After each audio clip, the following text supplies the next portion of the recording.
Hi guys, welcome back to my channel जहां पे आपको सबसे पहले सारे क्वार्टर के रिजल्ट्स की एनालिसिस मिलती है। और एनालिसिस जो मिलती है वो डेप्थ में मिलती है, होलिस्टिक पिक्चर के साथ मिलती है।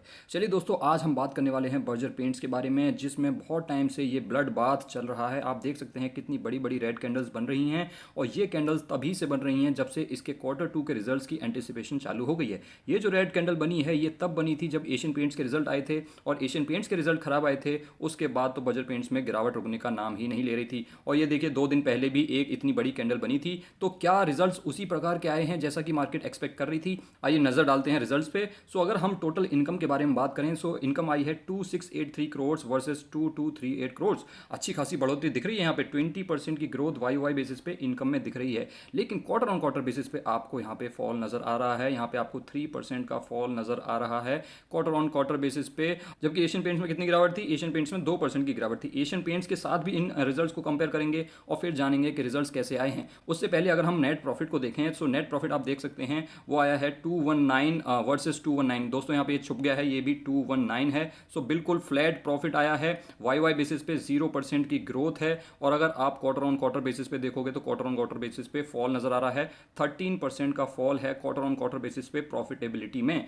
अब दोस्तों, ये जो रिजल्ट्स हैं ये बर्जर पेंट्स के रिजल्ट्स हैं। इससे पहले एशियन पेंट्स के रिजल्ट्स आ चुके हैं जो कि सेक्टर का लीडर है, और उसके बाद बर्जर पेंट्स में गिरावट चालू हो गई थी। सो ये हमारा फर्ज बनता है कि हम इसकी होलिस्टिक पिक्चर देखें और इसको देखें कि एशियन पेंट्स के कंपैरिजन में इसके रिजल्ट्स कैसे आए हैं। क्योंकि मैं एशियन पेंट्स के रिजल्ट्स ऑलरेडी डाल चुका हूं, तो आइए देखते हैं कि उस वीडियो में हमने क्या डिस्कस किया था। तो सबसे पहले अगर हम वाई वाई कंपैरिजन करें, अभी आया है इस क्वार्टर में 8457 करोड़ वर्सेस 7096 करोड़। सो ये यहाँ पे आपको कितनी बढ़ोतरी देखने को मिल रही है? 19% की ग्रोथ है वाई वाई बेसिस पे इन रेवेन्यू। अब दोस्तों, वाई वाई बेसिस पे ग्रोथ है रेवेन्यू में, ठीक है। रेवेन्यू में तो ग्रोथ होगी क्योंकि क्रूड इतना महंगा हो गया था, तो इनके रॉ मटेरियल का प्राइस महंगा हो गया, इनके रॉ मटेरियल का प्राइस महंगा हो गया, इनके प्रोडक्ट का प्राइस महंगा हो गया, इनका प्रोडक्ट का प्राइस महंगा हो गया, तो इन्होंने वो कॉस्ट कंज्यूमर को पास ऑन कर दी, तो यहाँ पे रेवेन्यूज तो बढ़ेंगे। लेकिन क्या प्रॉफिटेबिलिटी बढ़ी है, ये देखने लायक बात होगी, जिसके बारे में अभी हम बात करेंगे। लेकिन उससे पहले हम बात कर लेते हैं कि क्वार्टर ऑन क्वार्टर बेसिस पे कैसे आए हैं रेवेन्यूज। तो आप क्वार्टर ऑन क्वार्टर बेसिस पे देखोगे ना, तो क्योंकि पिछला क्वार्टर काफी ज्यादा टफ रहा है in terms of energy prices, gas prices, crude prices, तो आप देखोगे यहाँ पे रेवेन्यू में फॉल नजर आ रहा है। 8606 से 8457 हो गया है। ये है आपका 2% का फॉल है यहाँ पे रेवेन्यू में, और स्टॉक बिल्कुल चढ़ा बैठा है अपने ऑल टाइम हाइस के आसपास। अब अगर हम प्रॉफिट के बारे में बात करें, हाँ पे ये देखिए दोस्तों, प्रॉफिट फॉर द पीरियड में अगर आप देखोगे तो आपको नजर आएगा कि अभी आया है प्रॉफिट 803 करोड़ का versus 605 crore Y Y basis. Y Y basis पे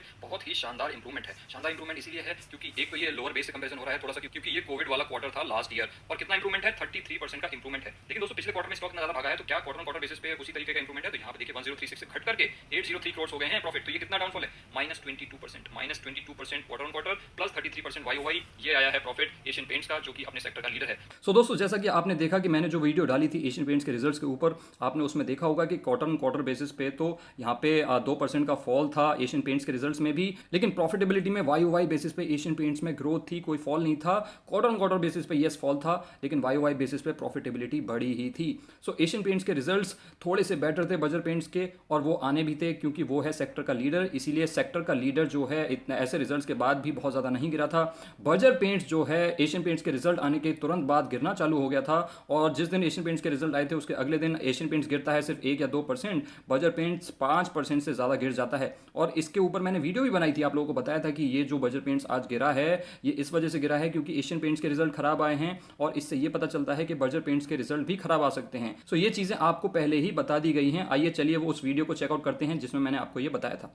तो क्या कारण है बर्जर पेंट्स के गिरने का, आइए इस वीडियो में जानते हैं। दोस्तों, एक्चुअली हुआ क्या, कल आए थे भाई एशियन पेंट्स के रिजल्ट्स। एशियन पेंट्स जो है वो पेंट सेक्टर का लीडर है, आपको पता ही होगा। 50% से ज्यादा का मार्केट शेयर है। उसके ऊपर मैंने यहाँ पे वीडियो भी डाली थी आपके लिए। यहाँ पे मैंने एशियन पेंट्स के रिजल्ट्स को एनालाइज किया था। अब आप लोगों को पता होगा, सबसे पहले आईटी सेक्टर में आते हैं टीसीएस के रिजल्ट्स, उसके बाद पूरे पूरे सेक्टर की टोन सेट हो जाती है, क्योंकि लीडर के रिजल्ट से ही पता चल जाता है कि बाकी कंपनीज के रिजल्ट्स किस प्रकार के आएंगे। और उसके बाद फिर बैंकिंग सेक्टर में एचडीएफसी बैंक के रिजल्ट सबसे पहले आते हैं। फिर बैंकिंग सेक्टर का सबको पता चल जाता है, आपने देखा होगा एचडीएफसी बैंक के रिजल्ट्स आने के बाद ही, क्योंकि रिजल्ट्स इतने शानदार थे, सारे के सारे बैंक भागना स्टार्ट कर दिए। एक्सिस बैंक देख लीजिए, एसबीआई देख लीजिए, और बाकी सारे बैंक देख लीजिए। वैसा ही हुआ है बर्जर पेंट्स के साथ। एशियन पेंट्स के कल रिजल्ट्स आए, और क्योंकि रिजल्ट्स इतने ज्यादा वीक थे उसके चक्कर में आज एशियन पेंट्स तो गिरा ही हुआ है, लेकिन एशियन पेंट्स गिरा है सिर्फ 2%, 1.5%। बर्जर पेंट्स गिरा पड़ा है 5%, क्योंकि उसको लग रहा है कि अगर एशियन पेंट्स की हालत इतनी ज्यादा खराब है तो बर्जर पेंट्स की हालत तो और भी ज्यादा खराब होने वाली है। सो दोस्तों, जैसा कि आपने उस वीडियो में देखा कि मैंने आपको बताया था कि एशियन पेंट्स के खराब रिजल्ट्स के बाद बर्जर पेंट्स के रिजल्ट्स की एक्सपेक्टेशंस भी खराब हो जाएंगी, और उस वजह से बर्जर पेंट्स पहले ही गिरना स्टार्ट हो गया और रिजल्ट्स को फैक्टर इन करना स्टार्ट कर दिया था। और वैसे ही रिजल्ट्स आए हैं बर्जर पेंट्स के। आप ये देख सकते हैं की रिटर्न प्रोफाइल को देखिए, हर जगह आपको रेडनेस नजर आ रही है। 2 साल में -9% के रिटर्न्स, 1 साल में -24% के रिटर्न्स। निफ्टी से भी अगर आप कंपेयर करोगे तो निफ्टी के 1 साल में 0% के रिटर्न्स हैं,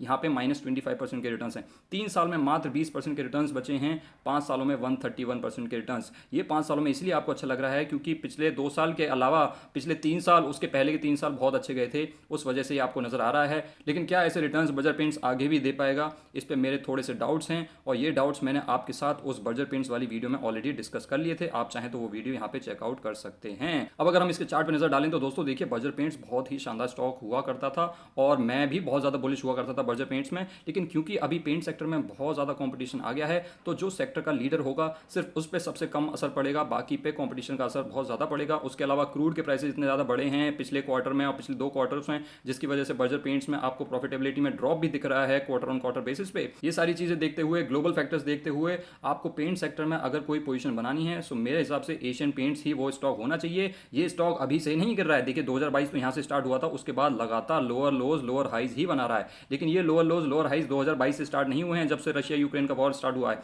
ये बहुत पहले से ही बन रहे हैं। आप 2021 से देख सकते हैं, यहीं से गिरावट चालू हो गई है।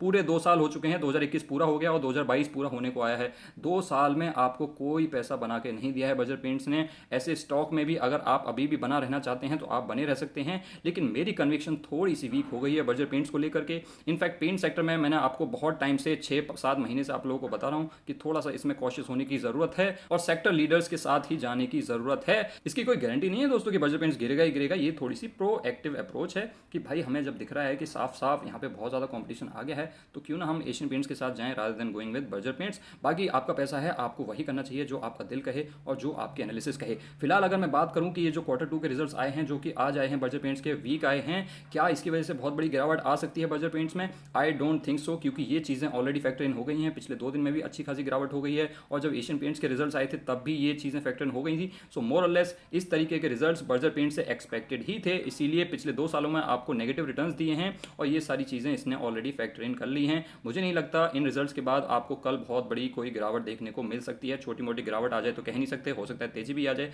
लेकिन यहाँ से मैं बर्जर पेंट्स में इन शॉर्ट टर्म कोई बहुत बड़ी गिरावट नहीं एक्सपेक्ट कर रहा हूँ। लॉन्ग टर्म में यस, ये इसी तरीके से स्लगिश रह सकता है जब तक थोड़े से ग्लोबल सेंटिमेंट्स और जो क्रूड के प्राइसेस वगैरह हैं वो स्टेबलाइज नहीं हो जाते हैं और जो मैक्रो और माइक्रो फैक्टर्स हैं वो थोड़े से फेवरेबल नहीं हो जाते हैं, तब तक बर्जर पेंट्स इसी तरीके से स्लगिश रह सकता है। फिलहाल अगर बात करें टेक्निकली, तो टेक्निकली अपने ये बहुत ही स्ट्रॉन्ग सपोर्ट पे खड़ा है।